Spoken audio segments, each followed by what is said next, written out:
Hey, what's up everybody? It's Mainly Damage 15 here, and welcome back to my channel. Today I'm bringing you updated news for 2.0, along with everything that you need to know before the update drops. Stick around to the end to make sure that you get all of your questions answered. Let's get started. I'm going to start off with the newest information that we have gotten. On X, the Fun Pimps released a post with more information about the 2.0 update. The link provided brings you to their website, in which they have provided some dates. June 10th is the Fun Pimps dev stream. Basically, this is a stream on Twitch where the Fun Pimps will talk about the update while playing the game and will show off some of the new updates. They will also answer questions from the chat during the stream. If you can't make the stream, they usually post a VOD on their YouTube channel afterwards. June 13th through June 15th is Streamer Weekend. This means that you will be able to watch your favorite 7 Days creators play the experimental version of the game before it comes out. June 16th is the experimental release. PC players will be able to opt into the update and play an experimental version of the update. June 30th is the stable release. This is when console players will have access to 2.0, and it will be the more polished version of 2.0. For those of you who are regular subscribers, I will be starting a new series starting July 1st, as long as these dates are kept. Now, in case you have forgotten what updates are coming to 2.0, or if you had no idea what updates were coming, here is a full list of updates that will be coming to 2.0. A quick note that you will need to create a new world in order to benefit from a majority of these new updates, as they will not translate to older saves.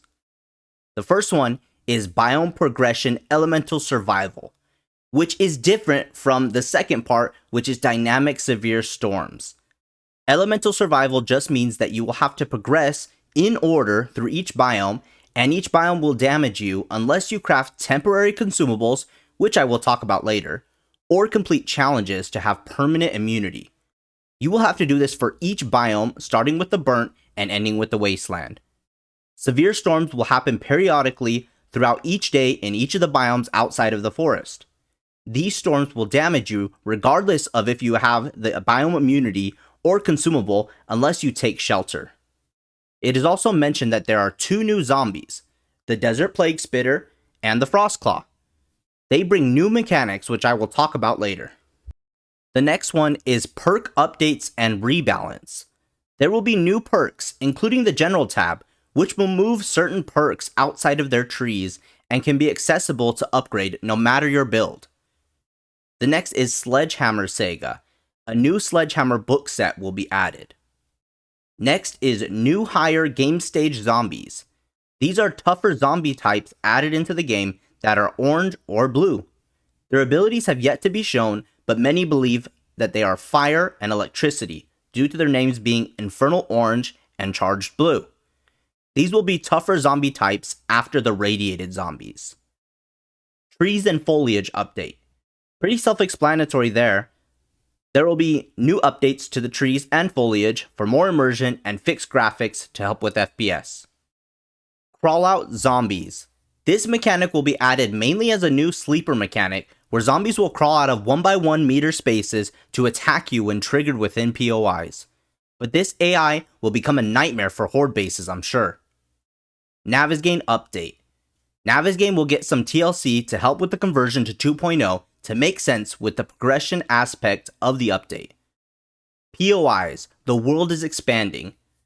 50 new POIs will be added to the game, such as these, and will undergo updates to make sure performance is good and the new crawlout mechanic is implemented. Clothing, cosmetic options, Twitch drops, and DLC. They will add transmog to the game, which allows you to wear a specific piece of armor to get the bonus, but make it look like another piece of armor or DLC piece for customization.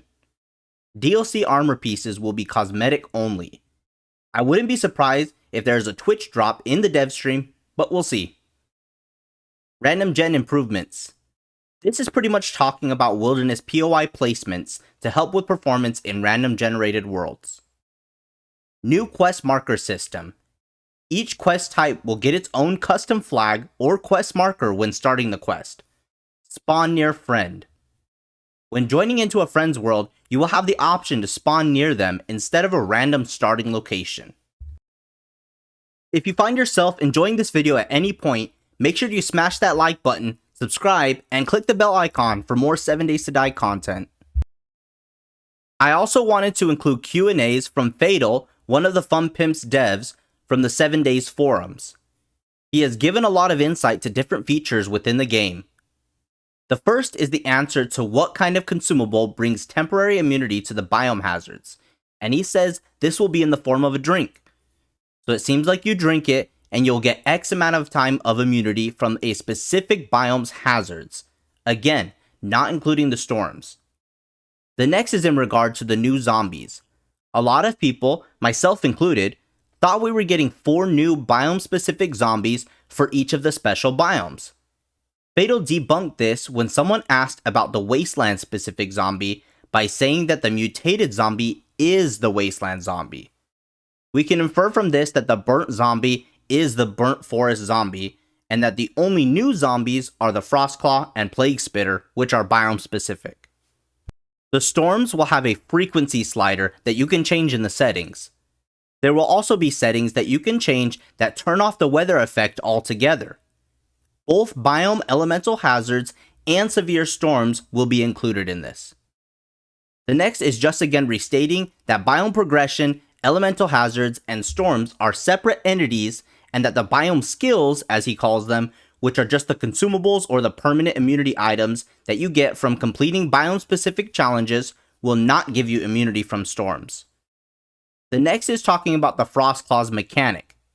We were told that the 2 new zombies would have new mechanics, and we have seen the Plague Spitter's bee, or locust, or fly attack, whatever you want to call it, but haven't seen the Frostclaws yet. Basically, it will be a throwing mechanic, and it will throw a projectile at the player. So it is also a ranged attack, which is nice. I'm assuming it'll be an icicle or a rock or something, but we'll have to wait and see. The next one is kind of brushed over, but someone asked about changes to mutated Zeds and burnt Zeds. They mentioned something about knowing that burnt Zeds will set you on fire now. I haven't seen that anywhere where this was confirmed, but Faatal also didn't debunk it, so maybe we have burnt zombies setting us on fire in 2.0? We'll have to wait and see. It does sound like mutated Zeds will eventually get an update though, but not in the 2.0 release. The next is about storms again. It looks like the longer you're in a storm, the more damage it will do over time. So you really do need to take cover or make cover when you're outside of the forest biome. The next is just mentioning that the Frostclaw and Plague Spitters will be added to Horde Nights, and this does not matter which biome you are in. We also have confirmation that burnt and mutated zombies will now be added to Horde Nights as well, as they were missing before. We also received confirmation that third person is officially being added to the game. PC players had access through the debug menu, but this will now become an actual feature available regularly on PC and console, but it will come in a patch after 2.0. So think 2.1, 2.2, or something along those lines. So get excited for that. Lastly, for any console player interested in a physical copy of the game, it looks like they are finally dropping that physical copy. On Amazon, you can pre-order a copy of 7 Days to Die for Xbox Series X or PS5. They have a regular edition or a survival bundle.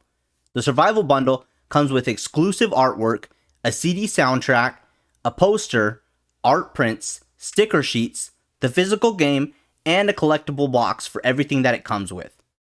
Also, on one of the images here, it shows this cool samurai armor that may be a DLC armor coming to the game.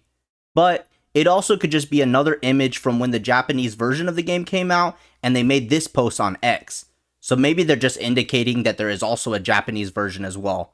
Again, we'll have to wait and see. Thank you so much for watching this video. If you liked the video, please leave me a like to show your support and let me know which update are you most excited about. For me, I'd have to say the 2 new zombie types, Infernal Orange and Charged Blue, as well as the new skill rework. Make sure to smash that subscribe button and click the bell icon for more 7 Days to Die content. Thanks again, and we'll see you in the next one. Bye for now.